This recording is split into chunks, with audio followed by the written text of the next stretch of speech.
Hi folks, I'm Alan Watt, and this is Cutting Through the Matrix on the 2nd of September 2018. Behaviorism is as old as the hills, literally.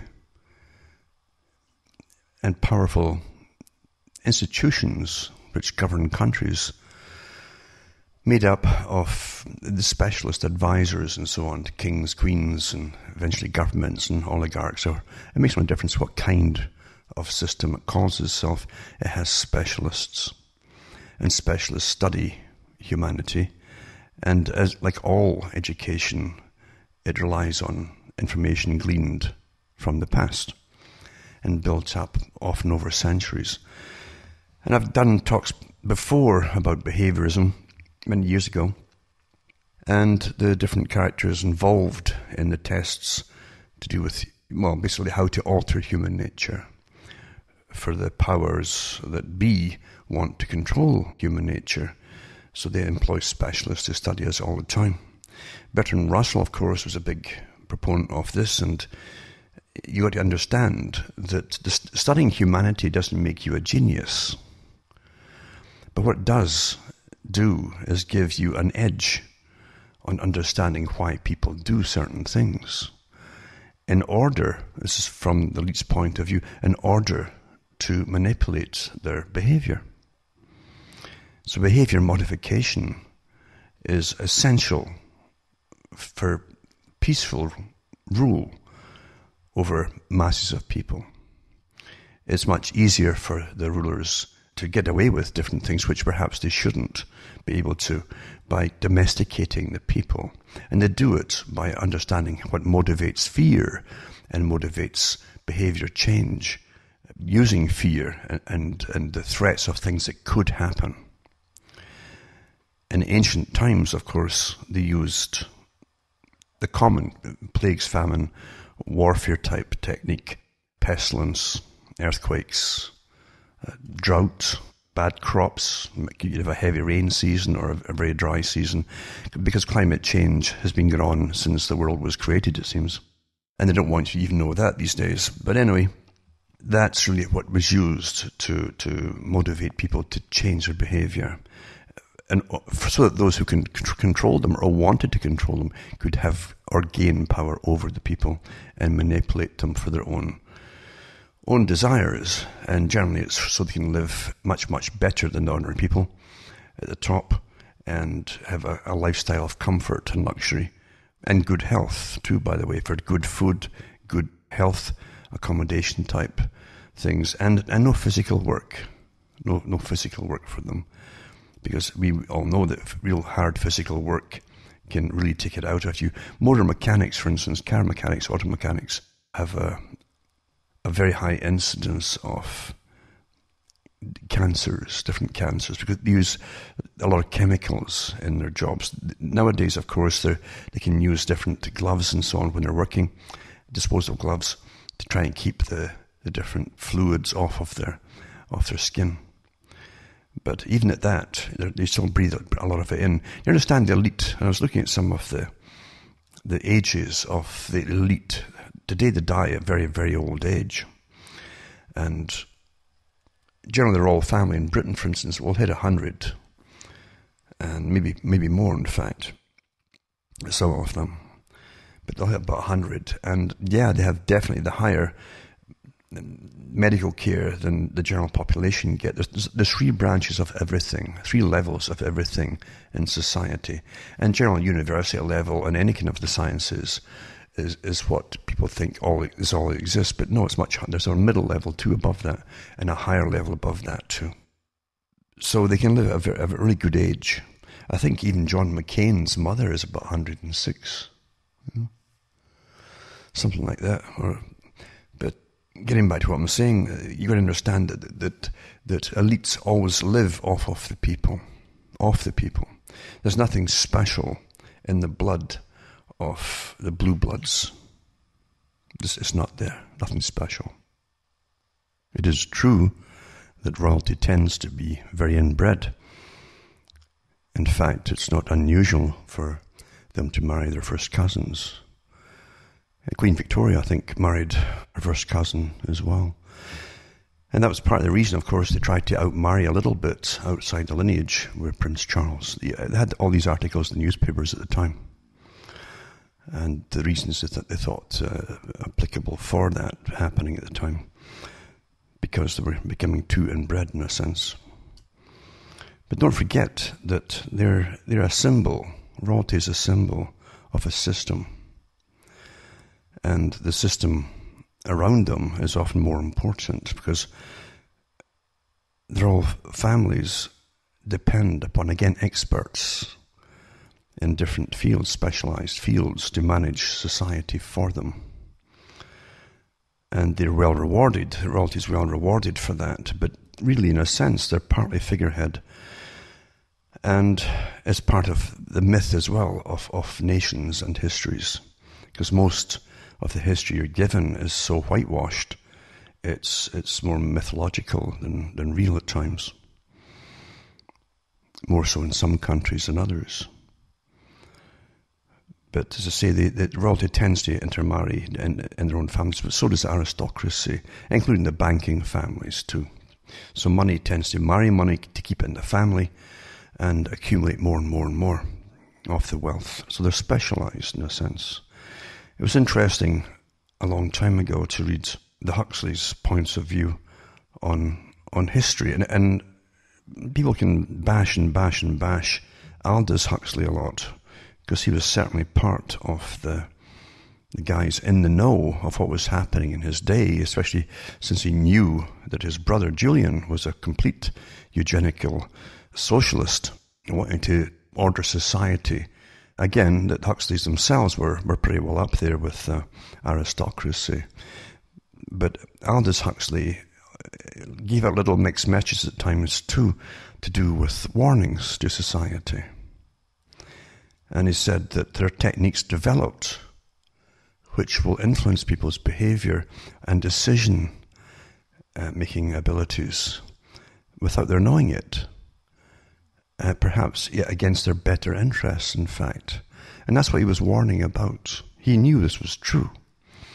And as far back as the 1800s, some of the organizers of even the socialism at that time, even Blavatsky mentioned it in one of her books, that technique already existed to influence people's behavior.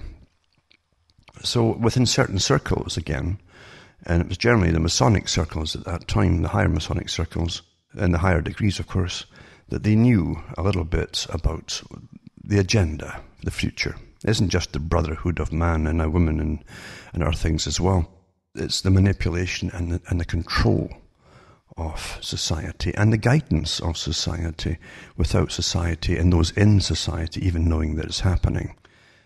So Bertrand Russell talked about it openly, as I've said before, that everything was wrong with the ordinary people, everything. They ran on emotion, and most folk did, he said. And it was easier to get people to do what you wanted by a brass band and dancers and so, and again, emblems of the nation or something like that. In other words, emotion and culture industry getting used. It was much easier to influence behavior and get them to change their ways or follow even than trying rhetoric and persuasion. But today we have the behaviorists, as I say, and it's very evident that everything is run by the neuroscientists and behaviorists, etc. And the universities have all these specialized areas, often funded, in fact, by our tax money and, again, the big foundations money. And the foundations really are there on behalf of big, big international corporations that have been here for an awful long time, who fund the armies of non-governmental organizations, and also they fund the different think tanks that work on planning the future on behalf of the present elite, to make sure the elite's always here and their children are always here in charge of things. And it's never been so open as it is today. Now I remember too, and I'll tell you another thing before I get off the topic of Aldous Huxley. I had to get a good chuckle when he talked about popular culture. And he knew that popular culture has always been used as a form of behavior control, behavior change, and also for warfare purposes, because when you look at the old, say, the old World War II songs, in the UK is a good example, and they can't get rid of them in a sense. It's embedded almost in the psyche of the people, and even the children of those who live through all.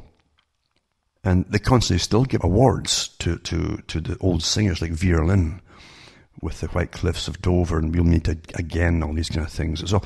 But these are wartime propaganda songs, and folk don't realise that. Using immense patriotism, the family, the boys back home, all that kind of stuff, bring the boys back home, all that kind of stuff. Very emotional during an emotional time.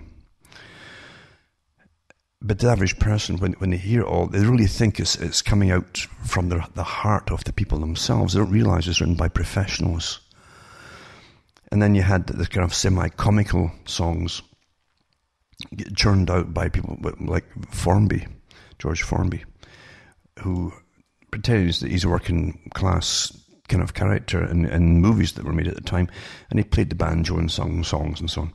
But you had silly songs that H.G. Wells talked about before World War II, when he talked about one of the dirigible balloons going down in one of his novels during a war that was coming with Germany, and how the silly song kept playing when they were crashing, the silly nonsensical song.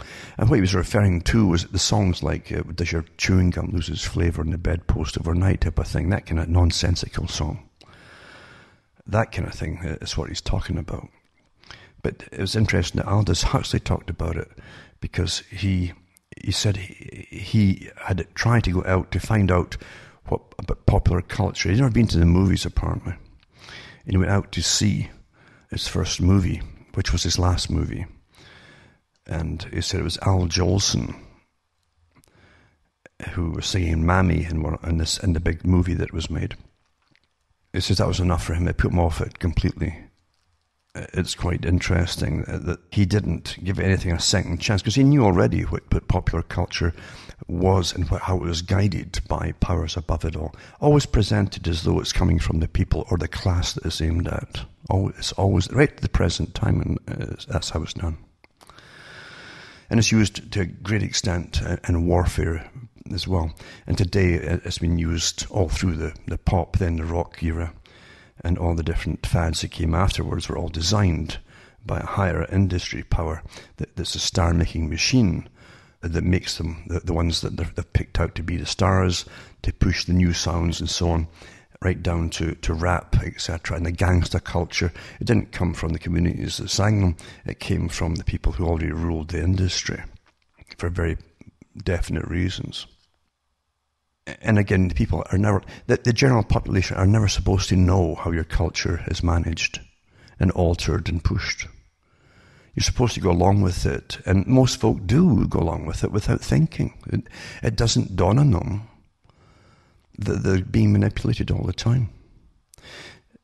If you look just at the ads you'll see, and billboards, never mind on television or on internet, and all the different apps that you're using and so on, flashing at you through your phone or whatever it is you use, the amount of how important it is to manipulate you is incredibly important.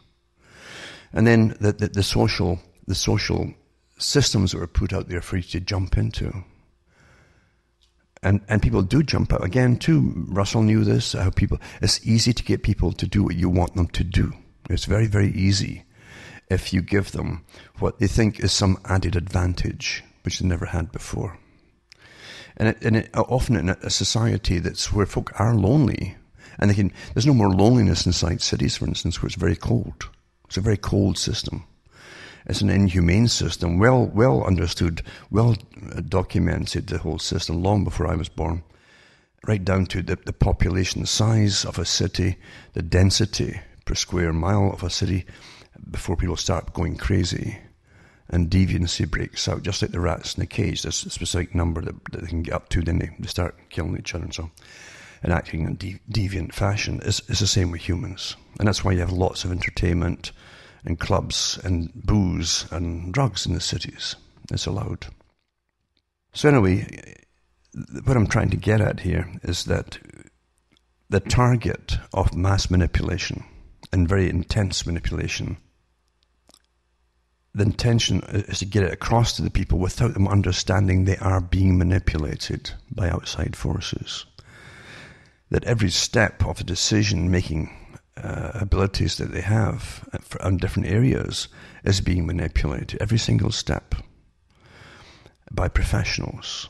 Because they know exactly how you'll go from A to Z, step by step by step, with little prompts, etc., and what they'll do to even confer amongst their peer group to find out if they go along with this too. What do you do? Blah, blah. Oh, that's okay. That's what I was thinking myself. Blah, blah, blah. And they go along with it. It's all behavior studies, constantly. And then they create the star industry. The star industry, the Facebook, the Zuckerbergs and so on, it's the same star industry that creates actors as stars or singers as stars or musicians. And it really is a machinery. And then you think they're somehow better or superior than you. In reality, they're all fronts for incredible worldwide intelligence service that runs the system. And I've done talks before about all the fake bots, in fact. Many of the friends that they have that are getting in touch with them or even criticize them or even argue with them and get them are actually algorithms. They're not people at all. They're constantly experimenting on the people, you know. Constantly experiment on them. Including techniques and way to make people depressed. They'll pick on them. And it never dawns on the public that your government will do the same, but your government certainly does do these things and agencies that work for them, especially in the behaviorist field.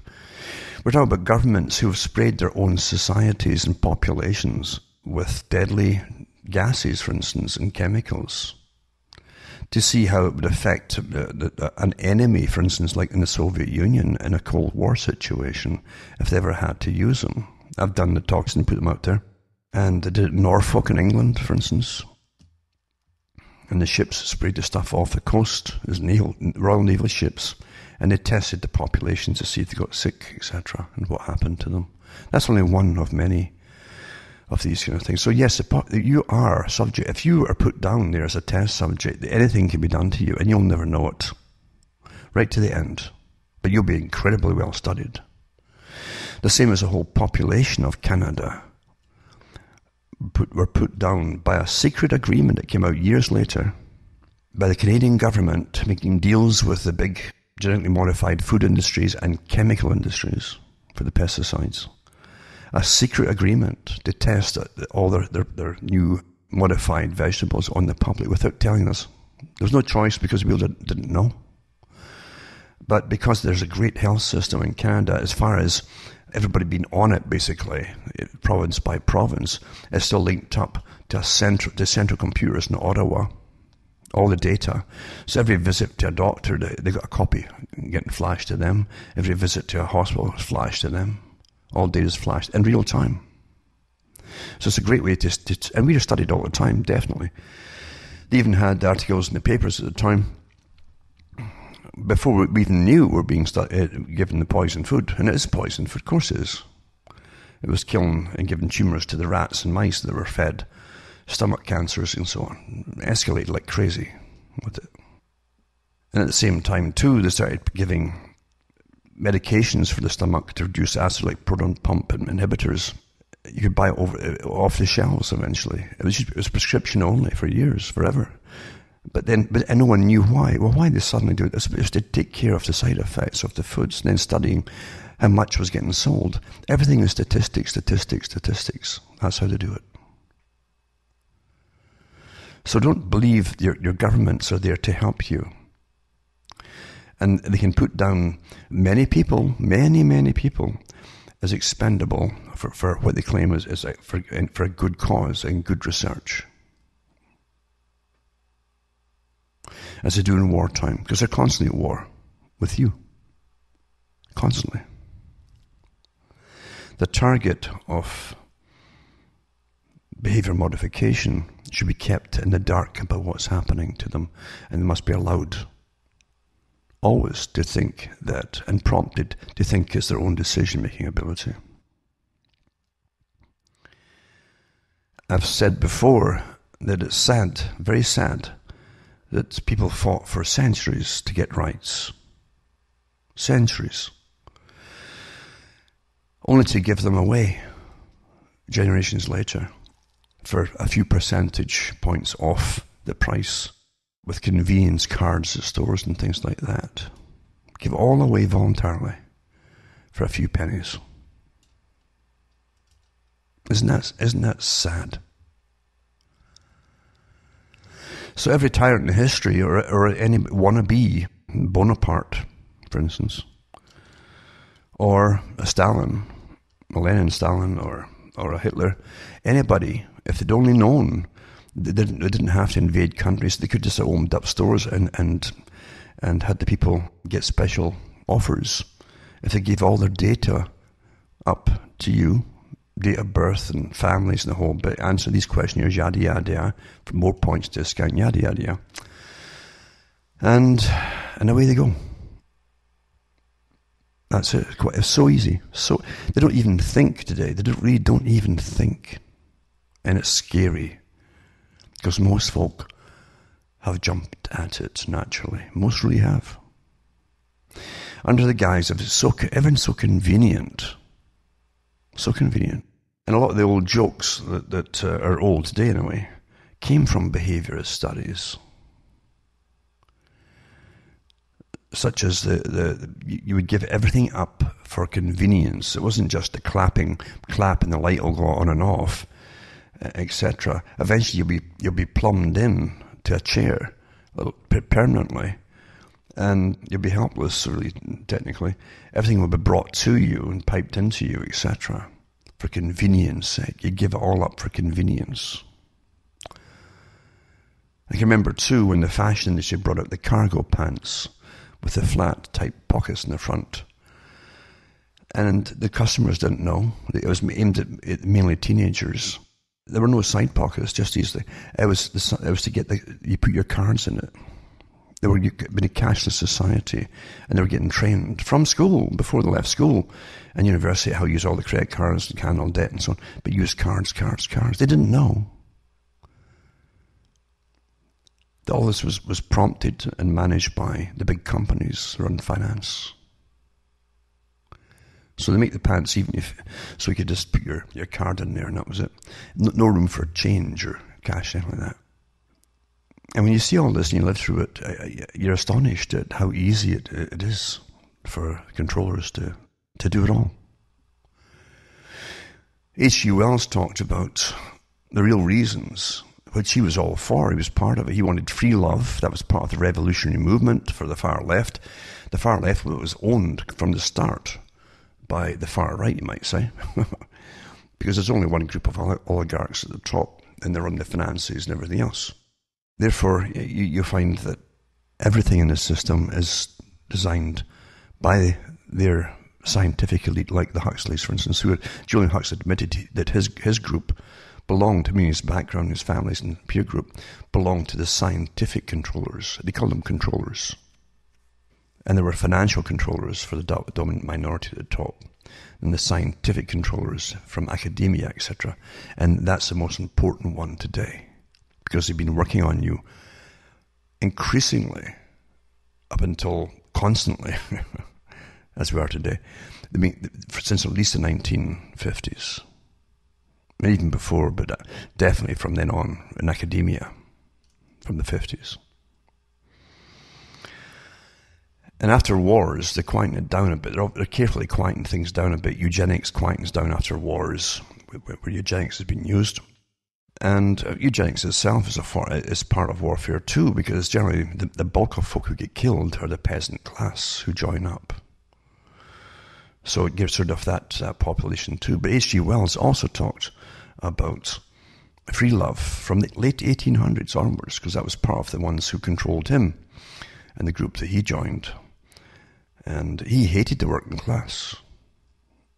He was one step from the working class. That's why he hated it, because he only got a good education because his mother was a housemaid, I guess, maybe one of the controlling ones, the head one, of a wealthy family's home where he lived. And he saw the working class going past the windows every day. And it terrified them. It terrified them that you could end up like that. So he hated them. And it's true to an extent that you can start to hate that which doesn't fight back. It was also in a good movie, a good example of it with V for Vendetta, where a woman who was a scientist who helped experiment on the prisoners in this totalitarian system. When she was asked why she did it and so on, and how she felt about it, she says, well, eventually you began to despise them because they came in like sheep every day. They were herded in for their injections of this drug they were testing out. And then they eventually didn't even look up at you or anything. It was just like things, not like people. That's what she was trying to say. And so it's very true. That's how people who believe they're in charge begin to see the rest of those they're in charge of. Today, there's not a facet of society that isn't controlled by neuroscientists, behaviorists, all working together. They know exactly how to do it. It's quite easy to do. And they have full reign to do it and permission by those who own the system. We are owned, our countries are owned by those who own the system. And yes, you can go into a whole different rigmarole of legalities and corporations and what a corporation is, etc., etc., etc. Even your local police will be under a corporation of a town somewhere or a company. But in reality, as I say, those who control and own have given permission through their secret services and secret services and special secret services, above all the different institutions that they have, to go ahead with all of this. And through the information technology that's out there and making sure that everyone's on it, they've got everyone's information here at their fingertips all the time. And they don't need lots and lots and lots and lots of people all the time working on it, on you. They simply use the programmers and spy bots and algorithms of all kinds, including interactive ones, to work on you, to make sure that you will answer the algorithms, thinking they're people, and they're sock puppets, as they call them. That's what most of them are, actually. And then get you angry. They can argue with you and everything else, because they've figured out what kind of personality type you are and so on. And a lot of it isn't even real. Quite interesting, isn't it? And when they use real people to agitate out there and troll people, they have the algorithms and the computer systems literally studying them to find the techniques to do it, and then they copy them. It's also no coincidence that all technology is pushed as a great thing. And we've never had such an intrusive system in history as we have today. Never, never, ever. Your mind used to be your own, regardless of what you thought, or how you acted, or how you portrayed yourself in public. Your mind was your own. You don't even have that today. That's the last enemy. Your mind. It's terribly sad, really terribly sad. But again, you've never had democracy. Never ever came close to having a democracy. And if you have a democracy, those who understand society, like as I've said before, the Machiavelli types down through history, and the underground current and stream, as they call themselves too, meaning the secret societies that existed up until they came out a bit more openly, some of them, in the 20th century, or even in the 18th century. But before that, they were very, very secretive. The underground stream of knowledge, that's what they meant. They kept passing it on. And the invisible college was part of it too. That's what they called them, so the invisible college. It wasn't really alchemy as such. It was chemistry, science, mathematics, geometry, architecture, things like that. All sciences. And they had their own, that's what they formed their own society out of too, out of the invisible college. And expanded until today. You can go into the city of London, for instance, and look at their big, I'll put a link up to one of their massive meetings that they had to celebrate their founding, in fact, in 1717 supposedly. But it's not a founding, it's only when it came out openly. They were there long before under different guises. And that, again, is a whole different field, how it started, who originated it, and so on. And again, you'll find money incredibly well tied to it all, because the system, again, uses behaviorism on its own members. And if you want to profit from the herd, here's how you can do it. A word to the wise, etc., etc. And their members get little privileges, and they can also get big privileges and insights into how to make lots of money off the herd and how to manage the herd. As Pike said, beasts of burden and steak on the table by choice and consent, if they wouldn't use their own minds. In other words, use them. No moral qualms there, you see. No, none at all. But there's never been a time where the elites have got their wishes. And because it's not democracy, as I say, you're not asked to give your permission about anything. You get a computer, you get whatever, and they're building massive profiles on you constantly, and testing you out constantly without you even knowing it through algorithms. They're automatic, gathering data, and also finding ways to change your opinions on things and change your minds on things all the time, by the way. And most of you will never ever know that. It's no big deal when they've already got the algorithms there to target millions of people at once, even from one supercomputer. It's no big deal at all. Many millions are targeted at once to change different opinions on different things. It's easy to do, but the target's not supposed to know in this so-called democratic system. It reminds me of, I mentioned this before too, the movie The Devil's Advocate, where Al Pacino, who plays the devil, has groomed a young lawyer to be, who's actually supposedly his son, who doesn't know it, to take over from him. But the son retaliates and rebels, and he says, "You made me do this and you made me do that," to the devil or Satan. Pacino says, "No, I didn't make you do anything." He says, "I just gave you choices." You see? Yeah. Don't you want this? Don't you want that?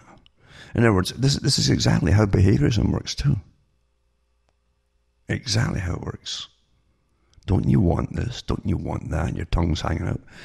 And that's it. And Pacino says, "I never made you. You made the decisions. I just showed you the choice. What you could have."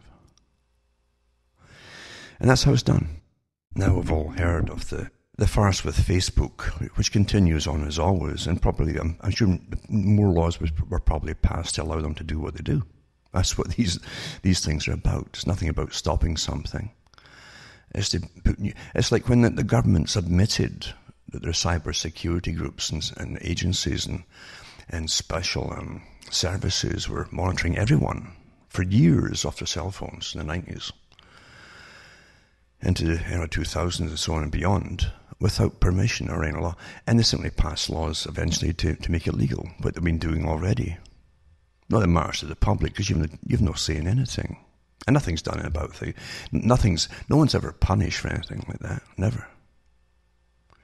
Because you see, the real systems that run you don't see you as equal, number one. They certainly don't believe that they're to serve you, number two. And you have to really get that through your head. Remember what Russell said too, a big part of it Russell was on about, and he was one of them as well. He worked for the Macy Group, which is a CIA front for changing culture and managing culture, and really designing it from scratch for America and Britain and the whole West. And they worked with all the other organizations at the time that were given permission to do the same thing. And you didn't get any say in the matter either. You never do. Anyway, getting back to Facebook and the massive data collection and the Cambridge Analytica, that was only one part of a parent company, mind you. They're still on the go, big time. I mean, it's into a lot more than just what they were doing there. And there's no doubt about it. It really is into intelligence services and other things too in that area. Now here's one article, for instance. This one here, it says, who are we? We are a global community of public and private sector decision makers. And they're called BSPA. It says we're behavioral science researchers, policy analysts, and practitioners. They practice like professionals. Remember, it's like doctors. Doctors are not allowed to cure. They really practice. That way, too, legally, nothing can happen to them because they're only practicing. That's how it's done. Words are awfully important, remember. And so, with a bold mission to promote the application of rigorous behavioral science research that serve the public interest. Now think about that, the public interest. Not people's or persons, or the public, the thing, that big herd, you see. We serve as an information hub and community builder, connecting individuals. That's different from the mob, you might say, you see, from the public. Individuals and organizations. That's your NGOs and your big foundations and all the rest, and your think tanks. Through our conferences, spotlight workshops, task forces, and the publication of newsletters and behavioral science and policy. And so the impact of public and private sector policies depends critically on the behavior of individuals, groups, and organizations. We believe a clear understanding of the power of behavioral science research and interventions can provide innovative solutions for addressing challenges faced by policymakers and other practitioners. Now, they work for governments too, remember. And you think that you vote people in government to fulfill your wishes and what you'd like. No, these characters get the professionals in to change you to suit them. Anyway, you keep repeating the same things over and over again. We actively collaborate with a number of behavioural policy-oriented organisations and direct our members to their activities and services. Now, a few years ago, I mentioned different books like Nudge, for instance, by the Science Czar, they called it, with Obama.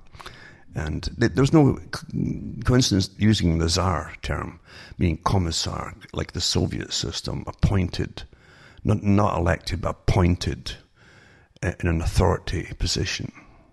So you found it with Richard Thaler, that was a co-writer of that book, Nudge, along with Sunstein at the time. And they're all on the same organizations, but not just one organization, you'll find. And they also have a leadership council, provides guidance in setting the strategic direction of the field, etc. Now, other ones I'll put up tonight too will show you these organizations. They're all interconnected. They all have complete government backing, above even the levels of government, but the level that you know of within government, and above that too. There's organizations above your government. And they're completely integrated too with private international corporations and financing, by the way. Now, that's the one, as I say, organization. But then a few years ago, when that was all coming, the nudging policies and so on, there was and one of the articles I read, it was called NESTA. But NESTA, and it's formerly NESTA, National Endowment for Science, Technology and the Arts, as an innovation foundation based in the UK. It acts through a combination of practical programs, investment, policy and research, and the formation of partnerships to promote innovation across a broad range of sectors.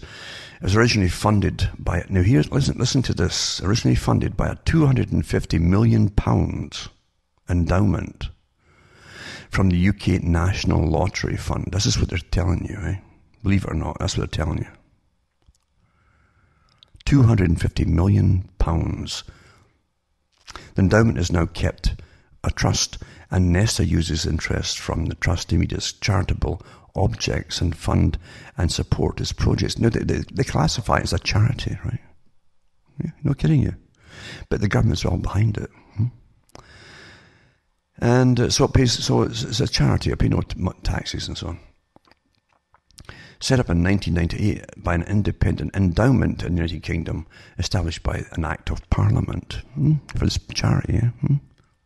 It just happens to get massive funding, your tax money, to brainwash you and manage you. That's what it's for.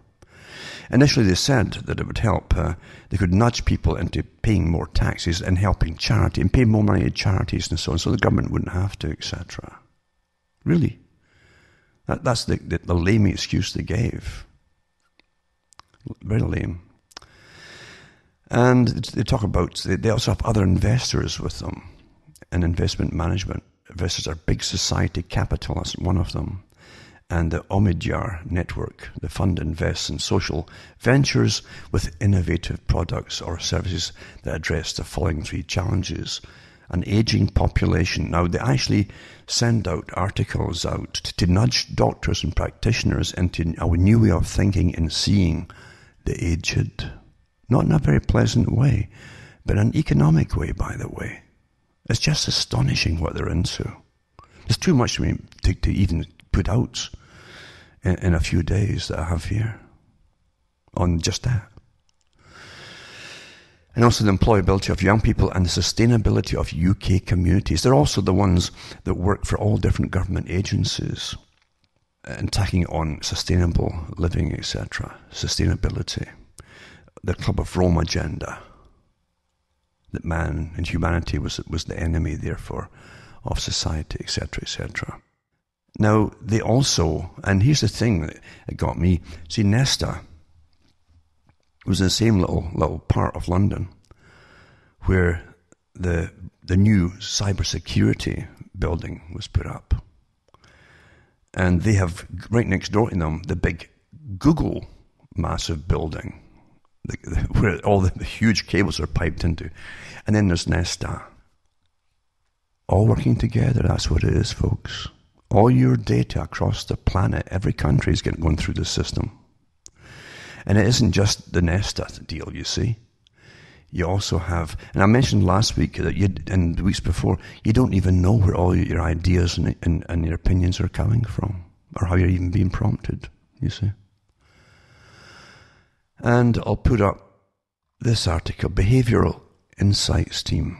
Okay, Behavioral Insights Team. Also known unofficially as the Nudge Unit, is an organization that was set up to apply nudge theory, behavioral, economic and psychology to try to improve government policy and services as well as save the UK government money. That's what they're telling you, right? Originally set up as a team within the Cabinet Office, that's your Parliament. It's now a limited company. Behavioral Insights Limited is headed by psychologist David Halpern, and it was set up in 2010 by a coalition government in a probationary fashion. April 2013, it was announced it would be partially privatised as a mutual joint venture. Interestingly, public-private again. And all government departments, by the way, are using these teams for their different projects. Whatever they want to get across to the public, to get the public to comply with, these characters would do it for them. But not free, by the way, naturally. Your tax money funds. See, your tax money must fund all your brainwashing. It says, although specific ideas devised by the BIT have been imitated in several other countries, and Canada's got one too. The US has got one as well. By the way, Homeland Security in the US works with them, so they get all the data of all the British citizens, by the way, through Homeland Security, and they have their own nudge units too working them. Isn't that interesting? Huh? And you think you've got nations, and you vote for national governments, you think, and national parties that deal for you, work for you? Really? Interesting. Anyway, I'll put quite a few articles up here on this to show you what they're all into. Increasing tax collection rates by changing the default web link, how to nudge you along, or even make you worried about things and nudge you along, etc. It's coercion and threats in a sense. Reducing medical prescription errors, it says. So they've got all different universities working for them too. Imperial College London, funded by BIT, sought to reduce prescription errors by redesigning the prescription forms to make it easier to distinguish between micrograms and milligrams. Distinct options that had to be circled were included in In simulating testing, new charts were found to be significantly improved and so on.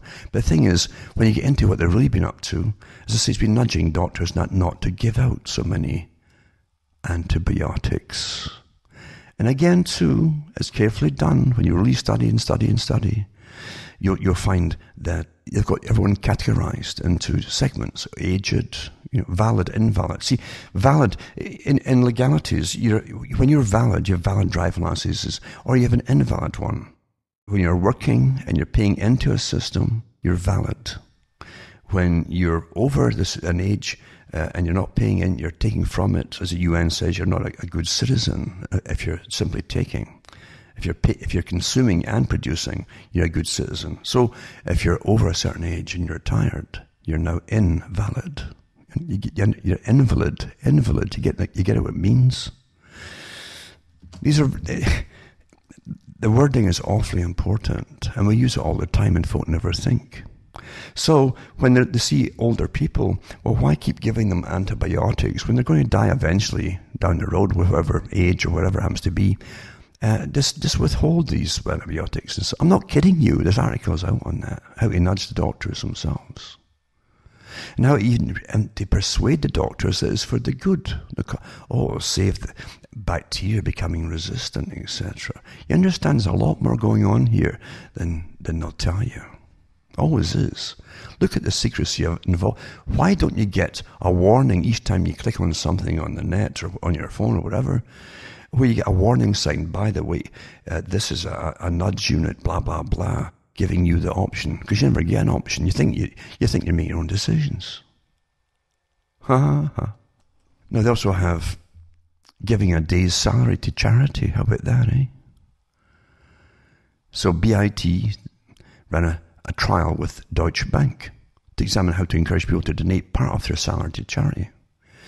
The control group received generic emails and leaflets encouraging people to participate. The approach was tested against a range of new interventions, including offering people sweets branded with a charitable giving message and making the email more personalized. Make it personalized. It's to you. It's to you. They were found to be highly effective and cheap way of increasing uptake and showed an even greater impact when they were combined. Now remember, the BIT is an international group of experts, and they take them from professors across the planet, and they'll work together to change the whole society into a common culture, gradually.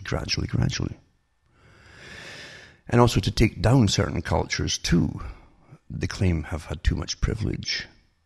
The wealthy folk of Britain, where most of the folk were working class, and up into the 20th century, they didn't have welfare, etc.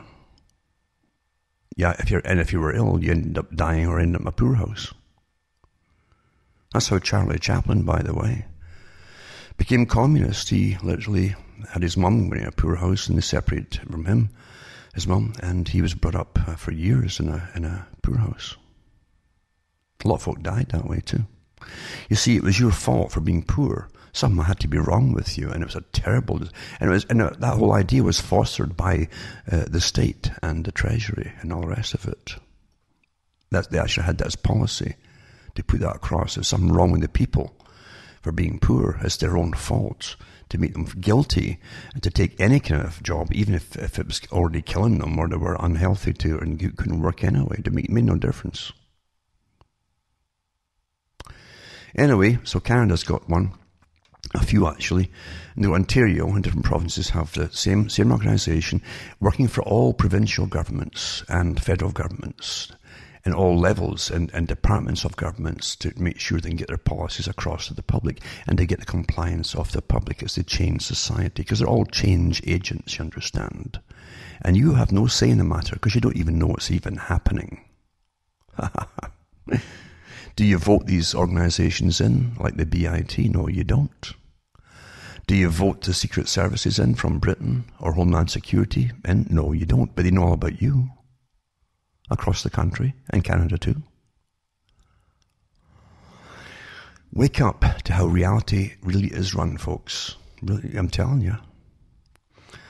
Anyway, he uses experiments, and they have to experiment on the public, and they also boast about having access, this organization, about having access through the universities. They are given access, some of them, to all your emails and your chatter, and they test out the memes and so on, and even put them out there and watch how many's going into it, and how they'll put out stories, or even fake, to see if you'll join in and get angry about them, and find out how many folk are getting angry, why they're getting angry, and who are their clusters of friends are they angry to, what they have in common, etc., etc., etc., etc. Is that what you're voting for? Is that what your tax money is supposed to go to? Is it? And you go and vote. You actually go and vote, you people. I don't know. Mm-hmm. Anyway, you've got Behavioral Science and Policy Association, right? And you've got rigorous behavioral sciences, research, etc., that serve the public interest. That should tell you to help and nudge to make the public make the right decisions. See, you just don't make the right decisions. They know what decisions you should be taking because they're better than you. They're special people, you understand, and you don't vote them in. Every tyrant in history would salivate at the thought of having this kind of power. And the public are given their rights up without a thought, because they're managed along step by step into doing it by professionals who understand you. And reducing medical prescription errors, again, as I say, they do it to even get you to stop, get the doctors to stop giving antibiotics. And of course, they now give you the death pill, don't they? It's a lot cheaper. You've lived long enough, haven't you? Did you get a say in that? No. Now here's a good article too. The Lord O'Donnell, high Freemason, very high, very up there. He served in the governments of Tony Blair, Gordon Brown, David Cameron, Andrew Turnbull, preceded by Andrew Turnbull, I should say, and succeeded by Jeremy Haywood. He was the most senior civil servant of the civil service, by the way. The top, right? And he's up there in all top banks and everything else at the same time. Isn't that amazing, eh? And he's made a lord eventually. Went to all the right schooling and the right places and the right degrees. And he was in the British Embassy at Washington, serving as the first secretary of the Economics Division for 4 years and blah, blah, blah.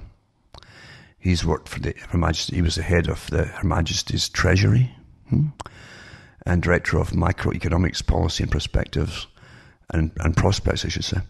And also head of the Government Economic Service, with overall responsibility for the professional economists in Her Majesty's government. Way up there in the European Union, he's a complete internationalist. He believes in that borders should be taken down, etc., etc., etc.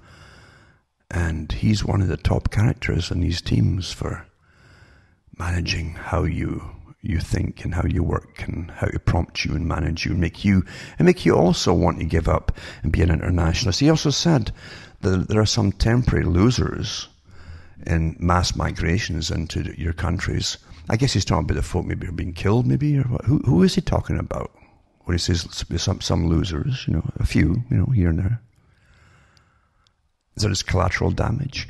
Because these are the same characters, remember, that use warfare and can manipulate. The BIT, don't forget, they can get the public whipped up to go to war with any country that their masters decide they want to take over and loot for oil or whatever it happens to be. Don't forget that.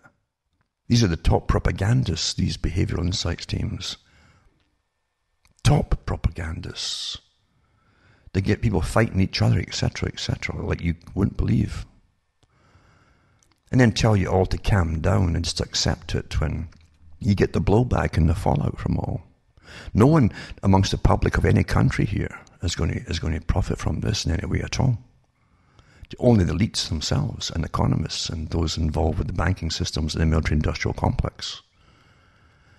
To turn you into the Orwellian system and the Brave New World system that people in the know at the time understood perfectly well was already being studied and ready to implement back in the 1930s, like Brave New World. Now they have the technology to do it all, and they're managing it. And H.G. Wells was well aware of it too. And he wanted it, and he really pushed for the free love, not because he wanted you all to be happy, but to destroy the family unit, he said, and get women into the workplace that would double the tax base. Double the tax base. And they'd have affairs at work, because they're with other members of the opposite sex longer during the day than they would be with their spouses in the evening. He wrote about this openly. One of many people working for the elite of that time. Now you have the descendants of the elite and professionals managing your minds for you. Quite something, isn't it? Remember, 2 folks, you can buy the books and discs I have at cuttingthroughmatrix.com. And you can donate as well. You see how to do it at cuttingthroughmatrix.com and alanwattssentinel.eu. And remember, that's the only place you'll find these books, because they're not sold anywhere else. Only by me. So, what I'm trying to do is just give you some insight into how things really, really work. And maybe next week I'll give you some examples of how it's all worked already in certain areas. Remember too, I did study, I've been on programs before me, and called the pessimist sometimes, by rather big shots, you might say.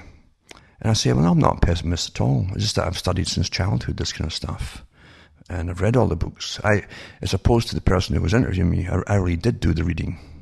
I didn't have my bio stolen and used by such a person. But I actually did all the studying and the reading. And I knew what they were capable of. And it's not pessimistic to understand what's really happening. Not at all. Don't ever think that. Only a fool will go off half-cocked, thinking they can dominate and take over or beat whatever it happens to be without knowing what you're up against. The first law is to know what you're up against.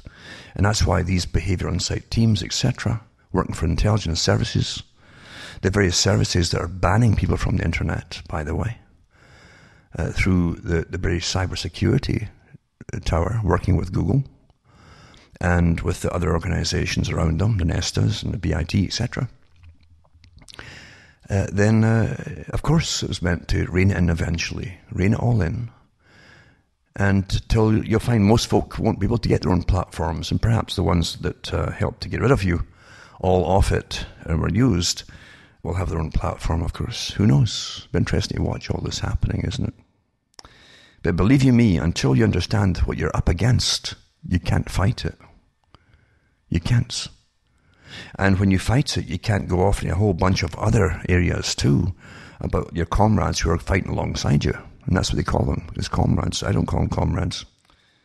Because you have all kinds of groups, again, that'll jump in and act, and they're more interested in other things that have got nothing to do with it, and it waters it, dilutes everything. You've got to stick to the subject, and the subject only, because without that, no group is safe. You have massive warfare on you all the time. You have massive warfare managing all the different protest groups out there too, by the way. The leaders all know this, the followers generally don't. Because it's perfect management. You're in a complete management system. Don't ever forget it. So from myself, Alan Watt, from Ontario, Canada, it's good night. May your God or your gods go with you.